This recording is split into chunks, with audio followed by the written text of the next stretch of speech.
ठीक है। इसके बाद हम बात करेंगे तीसरा जो हमारा है, ये दूसरा हो गया हमारा इंसुलेशन, ठीक है। तीसरा जो है मेटेलिक सीट, देखिए मेटेलिक यानी कि धात्विक कवच, एक धात्विक कवच होता है। ये धात्विक कवच एल्यूमिनियम का हो सकता है या शीशे का हो सकता है। किसका? एल्यूमिनियम या शीशे का। यहाँ पे लिख देता हूँ मैं, ये किसका हो सकता है? एल्यूमिनियम, नोट डाउन भी कर लेना आप। एल्यूमिनियम या लेड, लेड को क्या बोलते हैं हम? शीशा, ठीक है। इस लेड की धात्विक परत होती है, यानी कि एक मेटेलिक सीट होती है, जो क्या करती है, जो ये जो अचालक आवरण बनाया ना, देखिए इसकी सुरक्षा ये करता है, और ये जो है इसकी सुरक्षा यानी कि इंसुलेशन की सुरक्षा करता है। यानी कि ये जो धात्विक कवच होता है, ये इंसुलेशन की सुरक्षा यानी कि यांत्रिक चोट, खरोच वगैरह जो होती है, कुछ भी दबाव वबाव जो भी होता है, हम केबल को खींचते हैं, तो ये इसके ऊपर तनन नहीं पड़ने देता, यानी कि दबाव नहीं पड़ने देता है, जिससे हमारा इंसुलेशन यथावत स्थिति में बना रहता है। इसीलिए हम यहाँ पर एक मेटेलिक सीट या मेटेलिक धात्विक कवच लगाते हैं। ये आप नोट डाउन जरूर करते रहना, क्योंकि एग्जाम में क्या होता है, इसी प्रकार की चीजें पूछी जाती हैं कि बताइए किसी केबल में जो मेटेलिक सीट होती है, धात्विक आवरण होता है, उसका मुख्य कार्य क्या होता है? तो उसका मुख्य कार्य होता है इंसुलेशन को यांत्रिक खरोचों या यांत्रिक चोटों से या यांत्रिक उससे सुरक्षा करना होता है। मतलब यांत्रिक का मतलब ये होता है कि बाहर हम मान के लिए हम कोई इंसुलेशन निकाल रहे हैं, निकालते निकालते क्या हुआ कि यहाँ तक पहुंच गया, तो ये जो मेटल यानी कि धातु होती है, एल्यूमिनियम क्या होती है? धातु होती है। और जो शीशा होती है वो भी क्या होती है? धातु होती है। तो वो उस तक, उस इंसुलेशन तक किसी भी चोट को, खरोच को नहीं पहुंच देता है, ठीक है। तीसरा चौथा होता है हमारा बेंडिंग। देखिए जो बेंडिंग होती है, बेंडिंग का मतलब ये होता है, बेंडिंग या बेंडिंग भी कह सकते हैं इसको,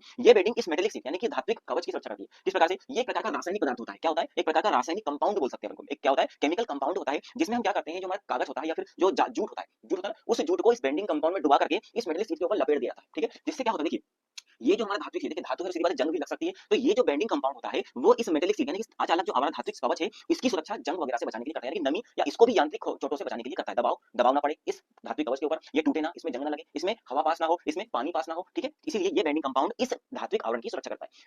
पांचवा होता है हमारा आर्मरिंग। देखिए आर्मरिंग जो होती है, आर्मरिंग का मतलब आपने देखा होगा, जो अपने आपके घरों में, मैं ज्यादा बड़ी बात तो नहीं कर रहा हूँ, बड़ी केबलों की, छोटी केबल से हमारे घरों में जो मीटर तक आती है, उसमें देखा होगा आपने कि पतली पतली पत्तियां निकली होती है, ठीक है। ये जो पतली पत्तियां होती है, वो होती है